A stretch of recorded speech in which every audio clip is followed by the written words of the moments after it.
Hello everyone. मैं मिथुन सिंह स्वागत करता हूं आप सभी का। आशा करता हूं आप सभी बहुत अच्छे होंगे। बात करेंगे एमएड थर्ड सेमेस्टर के प्रीवियस ईयर क्वेश्चन पेपर के बारे में। देखिए पेपर आपका होगा एजुकेशनल रिसर्च पेपर 2, ठीक है। और ये जो एमएड सेमेस्टर का पेपर थर्ड है ये, ठीक है। रिसर्च पेपर आप पहले भी एक बार पढ़ चुके हो, सेमेस्टर थर्ड में भी आपको ये सेकेंड पार्ट इसका पढ़ना होगा।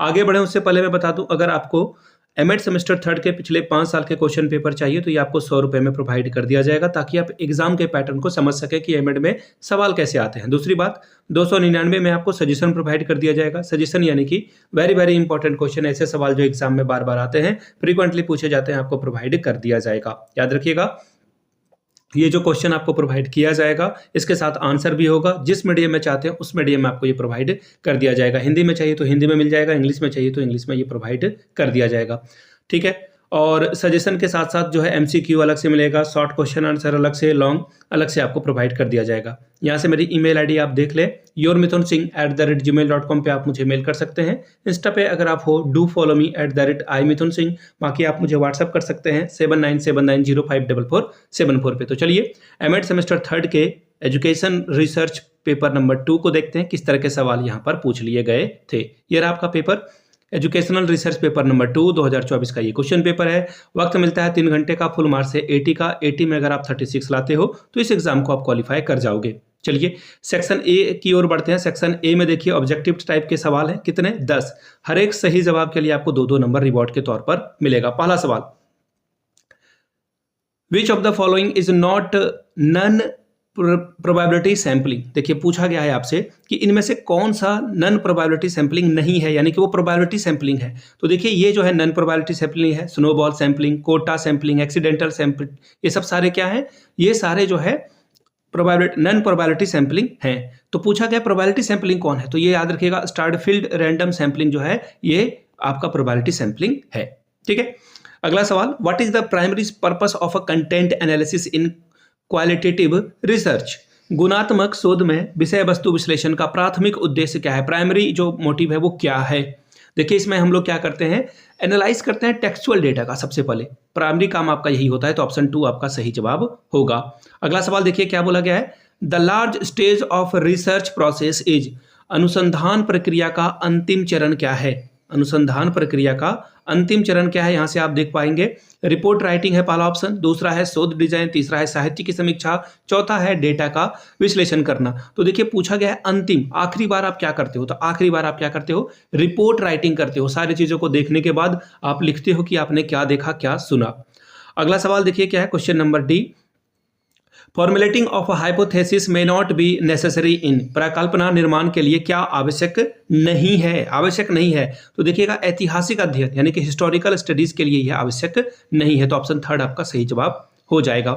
पांचवा सवाल, विच one of the following indicate the highest level of significance. निम्नलिखित में से कौन सा सर्वोच्च स्तर का सार्थकता स्तर दिखाता है, तो 0.001 जो है ये सबसे ज्यादा सार्थकता दिखाएगा। आगे बढ़ेंगे अगले सवाल की ओर, an example of the probability sampling is, यानी कि संभाव्यता प्रतिचयन का उदाहरण क्या है, quota sampling, snowball sampling, purpose sampling, ठीक है, और फिर है लॉटरी सैंपलिंग। तो देखिए कब जो प्रोबेबिलिटी वाली बात आएगी तो उसमें lottery sampling is the right answer. Question number G, which of the following statement is correct. निम्नलिखित में से कौन करेक्ट है। रिलायबिलिटी इंश्योर द वैलिडिटी, बिल्कुल नहीं। अगर वो रिलायबल है जरूरी नहीं कि वो वैलिडिटी को भी बताए कि ये वैलिडिटी सही है। वैलिडिटी इंश्योर रिलायबिलिटी ये भी गलत है। देखिए रिलायबिलिटी और वैलिडिटी एक दूसरे से कंप्लीटली क्या है, स्वतंत्र हैं, अलग हैं, तो ऑप्शन 3 आपका सही जवाब हो जाएगा। आगे बढ़ेंगे अगले सवाल की ओर, question number H, random sampling is more appropriate for. यादृच्छ प्रतिदर्श जो है अधिक उपयोगी होता है किसके लिए, एक्सटेंसिव पॉपुलेशन के लिए, हेट्रोजीनियस पॉपुलेशन के लिए, लार्ज पॉपुलेशन के लिए, या फिर होमोजीनियस के लिए। तो देखिए इसमें ना आप लार्ज पॉपुलेशन अगर रहता ये भी सही है, और होमोजेनियस रहता तो भी सही है। कहने का मतलब है कि अगर एक तरह के घर अगर अधिक हों तो यहाँ पर जो है आप रैंडम सैंपलिंग कर सकते हैं, तो सबसे अच्छा ऑप्शन आपका 4 होगा। जो एक्सटेंसिव पॉपुलेशन है ना उसमें ये समानता देखी जाती है, लेकिन उसमें थोड़ा डिफर कर सकता है, सबसे बेहतर ऑप्शन 4 होगा। आगे बढ़ेंगे, the first step of research is. अनुसंधान का पहला चरण क्या है, ये तो बड़ा ही आसान सा सवाल है। अंतिम चरण है रिपोर्ट तैयार करना, पहला चरण है पहचान करना प्रॉब्लम की, यानी कि identifying a problem. Question number J, which one of the following is not a non parametric test निम्नलिखित में से कौन सा पैरामेट्रिक टेस्ट नहीं है? तो देखिए जो टी सीरीज है आपका ये नहीं होगा, ऑप्शन ए सही हो जाएगा। बात करेंगे सेक्शन बी की। यहां से 4 सवाल आपसे पूछ लिए गए हैं और आपको 5-5 नंबर मिलेगा, 20 नंबर आप यहां से ला सकते हैं। पहला सवाल, what is sampling error, describe it.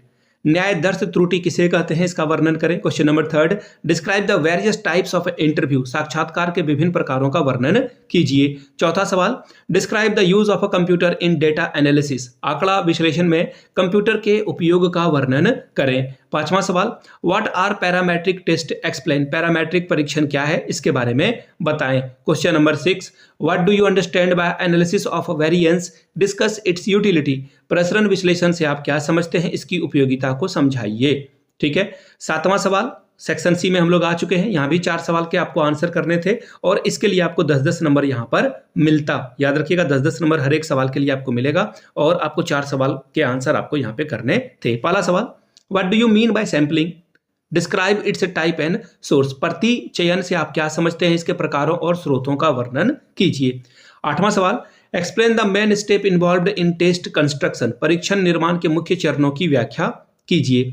नौवां सवाल, explain in brief the various chapter which are included in the report writing of research, शोध प्रतिवेदन लिखने में सम्मिलित किए जाने वाले विभिन्न अध्यायों को संक्षिप्त में व्याख्या कीजिए। 10वां सवाल, what is questionnaire, discuss types and limitation of a questionnaire, प्रश्नावली किसे कहते हैं, प्रश्नावली के प्रकारों और इसकी सीमाओं की विवेचना कीजिए। 11वां सवाल, enlist various qualities of a good hypothesis, what are various method of a hypothesis testing, एक श्रेष्ठ प्रकल्पना के विभिन्न गुणों को सूचीबद्ध कीजिए। प्रकल्पना परीक्षण के विभिन्न विधियां क्या है इसके बारे में बताएं। अगला सवाल है, what is chi-square test, discuss its assumption, uses and application as a test of significance, chi वर्ग परीक्षण क्या है, एक सार्थकता के परीक्षण के रूप में इसकी मान्यताएं, उपयोग और अनुप्रयोग की विवेचना करें। तो ये था आपका एजुकेशन रिसर्च पेपर नंबर 2 का क्वेश्चन पेपर। अगर आपको पिछले 5 साल के एमएड के सेमेस्टर 3 के क्वेश्चन पेपर चाहिए तो ये 100 रुपीज में प्रोवाइड कर दिया जाएगा। 299 रुपये में आपको सजेशन प्रोवाइड कर दिया जाएगा ताकि आपका एग्जाम बेहतर ढंग से जा सके। 299 में PYQ free of cost available करा दिया जाएगा। यहाँ से मेरी ईमेल आईडी आप देख लें, yourmithunsingh@gmail.com पे आप मुझे मेल कर सकते हैं। इंस्टा पे अगर आप हो डू फॉलो मी @imithunsingh। बाकी आप मुझे व्हाट्सएप कर सकते हैं 7979054474 पे आप मुझे मैसेज कर सके सारी जानकारी ले सकते हैं। वीडियो को आपने यहाँ तक देखा, प्यार दिया, इसके लिए आप सभी का बहुत बहुत शुक्रिया। Have a good day.